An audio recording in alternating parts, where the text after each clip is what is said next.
ప్రచారాలు చేస్తున్నారు.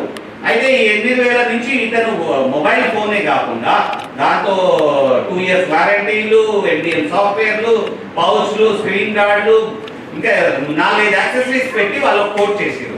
అయినా కానీ నీకేమన్నా తప్పు అనిపిస్తే, ఇది తక్కువ ఎక్కువ అనిపిస్తే నువ్వు కూడా పార్టిసిపేట్ చేయరు. నిన్నెవడో పార్టిసిపేట్ చేయద్దు అన్నాడు. నీకెవడో ఆన్లైన్ వాడో ఇంకెవడో ఇస్తాను అనుకుంటే వాళ్ళని కూడా చేయమను. ఇదేమి దాచుకొని ఇంట్లో తీసుకొని కాంట్రాక్ట్ ఇచ్చింది కాదు కదా. నీకెవరన్నా కానీ ఇంకా దీనికన్నా తక్కువ ఇస్తారంటే వాళ్ళని కూడా పార్టిసిపేట్ చేయాలని వచ్చింది. నామినేషన్ బేసిస్ లో ఇచ్చే కాంట్రాక్ట్లు కావు. ఇది టెండరింగ్ ప్రాసెస్. ప్రతి ఒక్కరు భారతీయుడు ఎవడన్నా కానీ ఈ వ్యాపారంలో ఉన్నాడు ఆ టెండరింగ్ ప్రాసెస్ లో పాల్గొనొచ్చు. వీడు ఎందుకు పాల్గొనలేదు? లేకపోతే వీడికి ఇచ్చే ఆన్లైన్ కూడా ఎందుకు పాల్గొనలేదు? వీళ్ళు పాల్గొనకుండా ఎవరో ఇంకోటి. ఆశ్చర్యం ఏంటంటే ఈ టెండరింగ్ ప్రాసెస్ ఫస్ట్ లో కూడా మాకు అంత సాటిస్ఫై కాకపోతే మళ్ళీ సెకండ్ టైం కండక్ట్ చేసిన తర్వాత వీళ్ళు ఎవరైతే లీస్ట్ బిడ్డర్ వచ్చాడో he is the lowest across the country. Karnataka, Andhra Pradesh, Rajasthan ఎన్ని రాష్ట్రాల్లో చూసినా అదే సేమ్ స్కీమ్ సేమ్ వేరే వేరే రాష్ట్రాల్లో కూడా చూస్తే ఇది లోయెస్ట్ తెలంగాణ తెచ్చింది.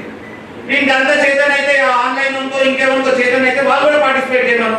కేంద్ర ప్రభుత్వానికి ఇంకా ₹2 మిగులుతాయి, మీకు కూడా ₹2 మిగులుతాయి మీరు వ్యాపారం చేసినందుకు.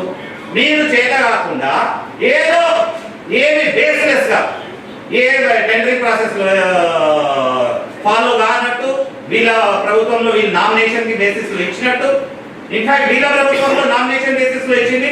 ఇవే డిఫరెన్స్ ఉన్నాయి. మరి అప్పుడెందుకు ఆలోచన రాలేదు మీకు? ఇది ఇప్పుడు కూడా మేము ఏమంటున్నామంటే ఇట్లాంటి ప్రూఫ్స్ లేవి, ఎవిడెన్స్ లేవి, ఏమి నిరాధారిత ఆరోపణలు చేసే ముందు ఫస్ట్ మీరు మైండ్ లో ప్రక్షాళన చేసుకోండి. మీరు అసలు మైండ్ పనిచేస్తుందా లేదా? అరే ఎట్లా అవుతుంది? ఇది ఒక tendering process central government gem పోర్టల్లో జరిగేది. దాని ఇవాల్యుయేషన్ కి 5 కంపెనీలు, టెక్నో ఫంక్షన్ కమిటీ కూర్చుంటది, టీజీటీఎస్ ఉంటది, మంత్రివర్గం ఉంటది, ఐటీ సెక్రటరీలు ఉంటారు, అందరూ ఉంటారు. ఎట్లా అవుతుంది? ఎవరైనా ఇయ్యాలనుకున్నా కానీ ఎవరికి ఇయ్యలేని పరిస్థితి. అది మీకు ఆలోచన లేకుండా ఒక తెలంగాణ ప్రభుత్వంలో ట్రాన్స్పరెంట్ గా ఈ టెండరింగ్ ప్రాసెస్ జరుగుతుంది. దీంట్లో మీకు ఏమన్నా ఇది డౌట్ ఉంటే దాని గురించి అడగాలి, లేకపోతే ఇంకేమైనా క్లారిఫికేషన్ అడగాలి. ఈ పోర్టల్ కూడా తెలంగాణ గవర్నమెంట్ పోర్టల్ కాదు, సెంట్రల్ గవర్నమెంట్ జెమ్ పోర్టల్లో వాళ్ళు మేనేజ్ చేసే పోర్టల్. ఇంకెవరైనా కానీ నీకు తప్పు ఇస్తే వాళ్ళని కూడా పార్టిసిపేట్ చేయమను.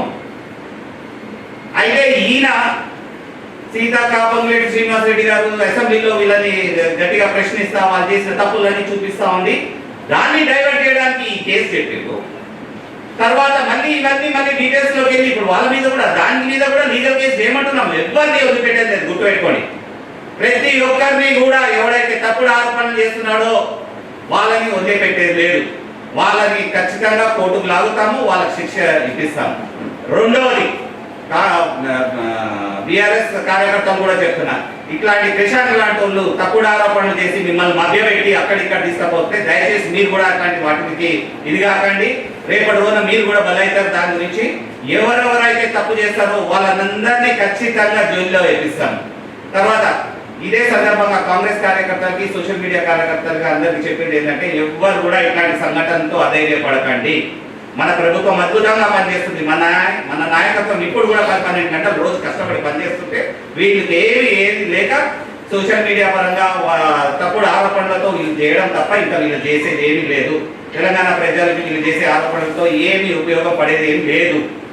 ఖచ్చితంగా ఎవరెవరైతే చట్టం వాళ్ళ చేతిలో తీసుకుంటారో వాళ్ళని క్షమించే పరిస్థితి లేదని మీ అందరికీ ఈ ప్రెస్ మీట్ ద్వారా తెలియజేస్తున్నాను. ఆయన ఇంకోటి కూడా అంటున్నాడు, ఇంట్లో ఆడవాళ్ళ జోలికి వస్తున్నారు కాంగ్రెస్ పార్టీ సోషల్ మీడియా, వాడు ఏం చేశారు నా వైఫ్ మీద కూడా ఆరోపణ చేస్తూ విచిత్రంగా ప్రాపగండా చేస్తారు. చెప్తే అయిపోతుందా అని మీరే చెప్పండి. చెప్తే అవుతుందా? దానికి ఎవిడెన్స్ ఉండాలి కదా. ఇంకా నేను వాళ్ళని అడుగుతున్నాను, ముఖ్యమంత్రితో సహా కొన్ని పోస్టులు పెట్టారు లేడీస్ తో అవి ఇవి రిలేషన్ అని, ఇవి ఎవిడెన్స్ ఉన్నాయి. మరి దీనికి ఉండాలి కదా. అంటే వాళ్ళకి ఒక చట్టము వేరే వాళ్ళకి ఒక చట్టమా? ఆయన ప్రతిదానికి సిబిఐ ఎంక్వైరీలు పెట్టండి, ఇవి పెట్టండి అని చెప్పి మాట్లాడేటోడు ఇప్పుడు ఈయనకి ఏదైనా డౌట్ ఉంటే ఎంక్వైరీ చేయమని అడగాలి కానీ వీడి పోయి కొట్టడం ఏంటి? వీడు ఎవడన్నా వస్తాడా? వీడేమన్నా వీడే పోలీసు, వీడే జడ్జి, వీడే ఎగ్జిక్యూషన్ చేసేటోడా? వీళ్ళెవరు చేయడానికి?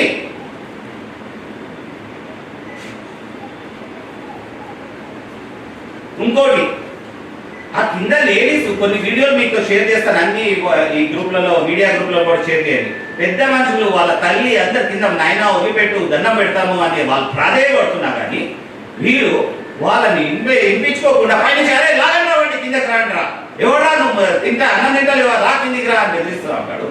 ఏంటి ఏమంటారు నాతో ఎట్లా దౌర్జన్యం చేస్తాడు? మీరు చెప్పండి, మీడియా మిత్రులు, మీకు కూడా ప్రత్యేక పాత్ర ఉన్నది కదా. ఇట్లా వాళ్ళ ఇళ్ళ మీద పోయి దాడి చేయడం సమంజసమేనా? లేకపోతే ఇట్లా ఎవరు బలశాలి అని చెప్పి ఎవరి మీద ఎవరి ఇల్లు వాళ్ళ ఇళ్ళ పోయి వారి మీద దాడులు చేసుకుంటా ఉంటే పరిష్కారం అవుతాయా సమస్యలు? ప్రతిదానికి ఎంక్వైరీలు కావాలి అది ఇది అని వాళ్ళ సోషల్ మీడియాలోనూ వాళ్ళ ప్రెస్ మీట్లలో పెడుతున్నారు కదా. మరి ఇది కూడా నీకు ఏదైనా తప్పనిపిస్తే అది కూడా ప్రెస్ మీట్లు పెట్టి అడగాల కదా. నువ్వు పోయి వాడిని కొట్టడం ఏంటి?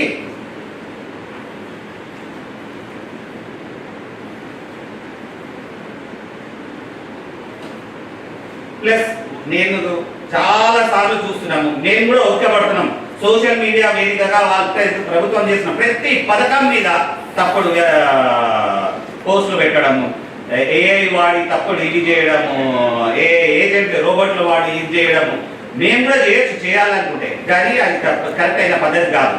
సో వాళ్ళని కౌంటర్ చేయడానికి కూడా నేను ఇప్పటికీ మేము దగ్గర 125-130 కేసులు చేశాము. ప్రతి ఒక్క కేసుని మేము ఫాలో అప్ చేస్తాము. ఎవరెవరైతే తప్పు చేశారో ప్రతి ఒక్కరిని వాళ్ళని జైలు పంపిస్తాం. దాంట్లో ఏ మాత్రం సందేహం లేదు.